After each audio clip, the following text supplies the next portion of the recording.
Hi friend, it is Pat Sloan here, and this is my daily video. Our topic for today is another one of our organizations, number 6 out of 8 for September.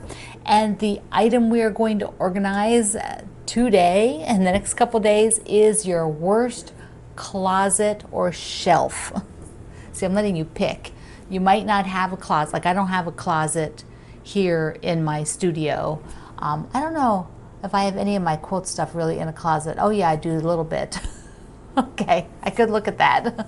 Or a shelf. If you have a particular shelf that has just you sort of shove stuff on there, and now, you look at it and you're like, that's the one to tackle over the next few days. Take everything off. If it's a closet and you can do it, take everything out. Yes, that's wicked, right? Take everything out of the closet. That's scary, but you will be really happy when you do, because you might find treasures, or at least you'll get it, back into a usable state. And these things happen. They just, you put something there and then another something, and all of a sudden it's just like a little volcano erupting on in your space. So that's your topic, your challenge, your mini organization challenge. And a lot of people love this. So I will do it again in October.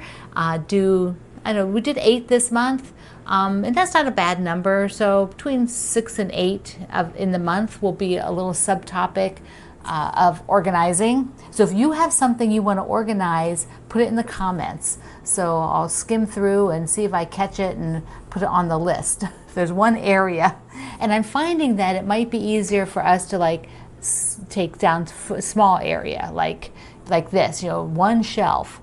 Or like we did our sewing machine feet the last one, which doesn't take very long, except unless you can't find all your sewing machine feet. Okay, Saturday's topic Monday's topic. My days are all messed up. Monday's topic was to show me a quilt with a bird on it. And there was so many amazing quilts shown. You have to go over to Quilt Along with Pat Sloan at my Facebook and take a look at them. A lot of them posted under my post. So to see that, go to the announcement tab and go to Monday's announcement, and you'll be able to see them all. So fun, so fun. And today is, drum roll. This is where I wish I played the drums. Fall. Today is the first day of fall, and I thought, I should show you a fall quilt. And I thought, when I thought about that was just before I decided to tape. So I thought, what do I have down here? And I have a quilt top, which sort of ties in with some people sharing their versions of Dear Jane's. So there's a Dear Jane quilt, which is Civil War era quilt. And it's in the Shelbourne Museum. There's a book about it. There's a whole slew of quilters making Dear Janes in all variations and colors. And 2 people shared theirs, at least 2 people, the other day in Quilt Along with Pat Sloan. So it made me think about mine, because mine is what real Janiacs, people who are really into Dear Jane, they would call a baby Jane, because it's not a reproduction. It's not all the blocks from the quilt. Well, they're all 5-inch blocks. So mine is a baby Jane, which are as many blocks as I had done and stopped. And I just really did not want to do any more blocks in this colorway if I ever do them again, which I might, who knows. But here is my baby Jane, and I'm going to unclip the bottom of my cord. So there we go. I did this, and I showed it a while back, but I did this I did it last year sometime. I took the blocks that I had done, and I had an alphabet, and I had this whole layout, and I knew this is what I wanted to do with them. And so I had a lot of the alphabet done, and all of them fused. So the whole alphabet is finished, and the whole top went together last year. And I thought, you know what, this is going to be something I do soon. I mean, if I could free motion quilt right now, I probably would just go ahead and do it, but that's a little too hard on the hands. I don't have the strength, and so my other option, I might go and get like a traditional quilting done on it, like a Baptist fan, and have Cindy and Dennis do it at the spa for me. So, and they know I love a Baptist fan. It's not probably the easiest one for them to do, but there's some alternating Baptist fans we could maybe do. So that's my baby Jane. Now, for our, can't think of it, the Aurifil blocks, the block, so here are the blocks I have together, the spool blocks, you know, like the Aurifil spool. So here I have, you know, 5, 10, 15, I have 20, and today is the 22nd. And so I have a spool block from the other day, but the bottom row will get the empty spool. There'll be 3 spools, and the bottom row will get the empty one.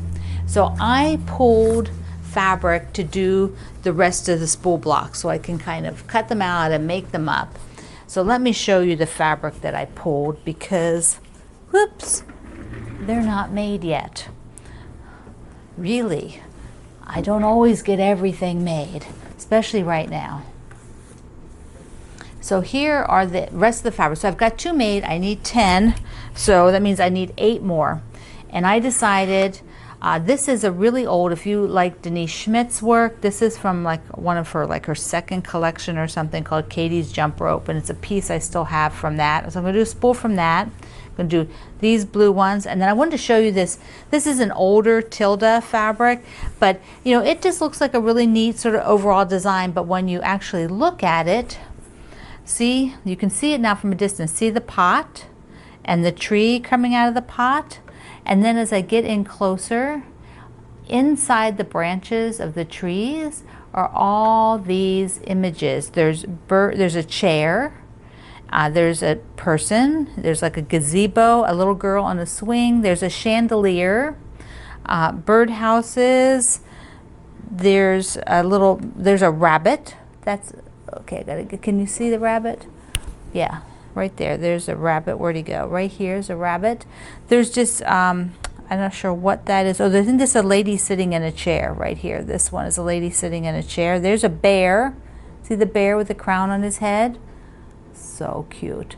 This is what I love about fabric, is you find all this really fun stuff. Do you see the ballerina? Look, where is she? Where can I find her? There, do you see her, the ballerina? Ah, so cool. Okay, so I have those. Then I have this piece, which was from a Paris line.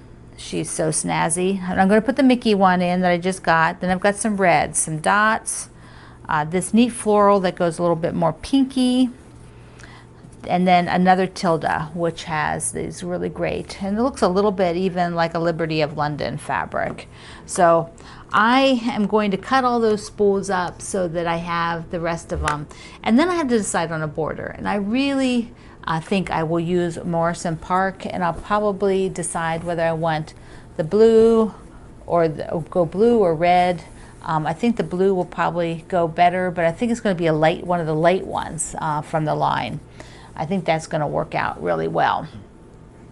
Now our Jelly Snowflake round two. And a couple people didn't realize we were doing round 2, so if you are just trying to get your round 1 finished up, or if you are making it first time with me on round 2, fabulous. We are on the 3rd part, which is a section for the middle. Here's one of my pieces, and I'm going to lift this up, and we are going to walk on over. I'm going to see if I can come in a little bit. There we go. So you can see I've got the mock-up going, and this guy is, where's he go? Yeah, he goes right here. So, oh, I thought I had a pin there. Okay, so there's the mock-up. So I have got this red gingham, but then what I did is I mocked up green in the middle. And so I've got this actually over top of the first one that my friend Sue sewed for me. I've just got it pinned over top of it so I can see the placement. And I really like it. Now I have to decide for the middle if I'm going to do that bonus star, which I'll probably do, and I'll probably do it in red. Now I needed from this jelly roll to have another little bit of red, so if you decide to use the same jelly roll, which they still have, the Dear Christmas jelly rolls, if you decide to use the same one but don't want to buy any more fabric, then your strips, you won't be able to do all red because there just won't be enough. And I'm going to show you, I'm doing the angled with half square triangles, plus one of our friends, I think it's a Deborah, on our group gave us directions on doing the angle with the strips. So I will load her directions also, but that's next week. This week we're doing that star, those units right in the middle. And then you can sew. You can sew the 4 quadrants and they'll be ready, because then next week we'll do the longer strip things and the center. Then you can decide, and I'm trying to decide on the outer, how I want to handle the outer border. I think I've changed my mind. It's going to be super simple, but I will not show, not today. That's not for today. I will show you coming up. Okay. Now, the other thing is on whatever day I showed you this. Let me get this my cart back. Remember I was doing the crazy patch and the crumb. So I went and trimmed up this crumb block, or a crazy patch block, however you want to think of it. I think it's you know, it needs a little bit smaller pieces to be a crumb block, but you get the idea. I trimmed it up, and this I am going to use, I'm going to put white around it and use it for the label of my spools, because this is fabric that I used in the spool block. So I'm just going to make a white border around it and then put it on the label, right what it was about. So I'm pretty excited about that. I think it's really cute. Got something done out of my sample, except for I have to put the edge around it. But there is actually in that jelly roll, there's white fabric from the Dear Christmas. There's a white strip, so I might just use that. Except for if it's a white on white, you can't write on that very well. Have you ever tried that? So I have to check it. I think it's a white on white, so I'll have to use just a regular white. Otherwise, I won't be able to, you know, it's the white on white fabrics have like it's like a printed on top. You can actually feel it, and writing on it isn't so good because I'm afraid it would flake off or something. Okay. Now I'm also going to link below here, in case you missed it, at the Emmys on Monday night.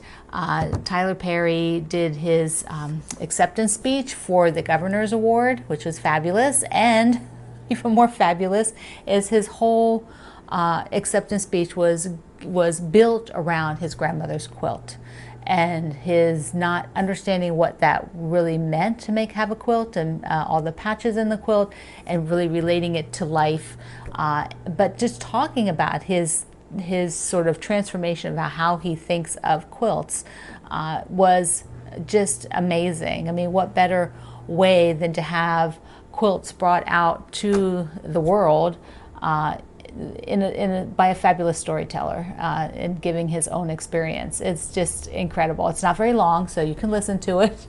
Take only a couple minutes, but I'll link it below so you can go here on YouTube and have a listen. If you didn't hear it, it's a must hear. Okay, one last thing. My buddy Emily Richards, who I've not talked to in a long time, she and her husband retired from the area where we live right here, and she went down to Florida to live. Where she relocated, retired, although she's still working, she's still writing as an author, but her husband retired from his job, and they moved to Florida. And she sent me her latest book. So it is not on quilting, but I love Emily's style, so I will link you to her newest book, and plus I'll link you to my quilt book list, novels. This is novels that have a quilting theme, or even a knitting theme. I had a cooking theme, some other ones. I have a whole list of those I built, so I'm going to link you to that over at my website. But this is Emily's new book, and I can't wait. I'm going to break it open. I usually read on my Kindle, so I'm excited to have a physical book to read. Do a little bit each night, yeah? Okay. Thank you, my friend. Thank you for being here. I love you so much. You have been amazing through all this. You can do anything.